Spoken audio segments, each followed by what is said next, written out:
I started thinking along these lines. Half of the informations we have are not as factual as we would like it to be. Many people will feel that simply because an information gets to us, undoubtedly it is the right thing.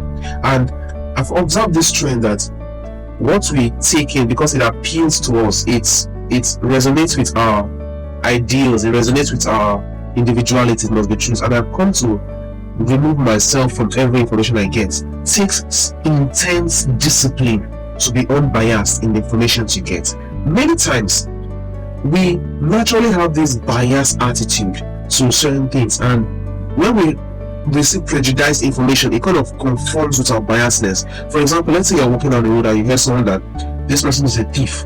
Simply because that information is coming from a friend of yours does not mean that person is a thief. Simply because you harbor some resentment concerning that person does not mean that person is a thief. Perhaps it's just if that information just corresponds with the enmity you have with that person. So before you start believing certain things about people, look inwards, be introspective. Think, am I functioning with bias? Am I listening with bias, or am I being objective?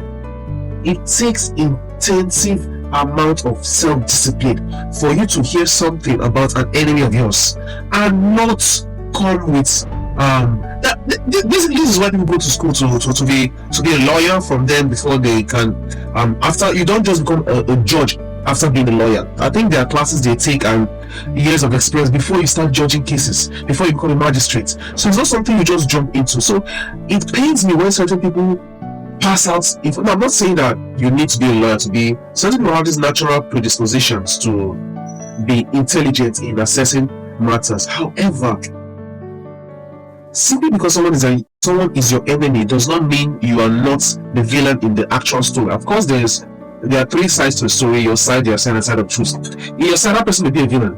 In that person's side, that you may be a villain. But in the side of truth, who actually is a villain? So it is a very painful journey. But if you develop yourself, you will find out that you may not have a lot of friends, but basically you will not be forgotten among those who are called for being righteous.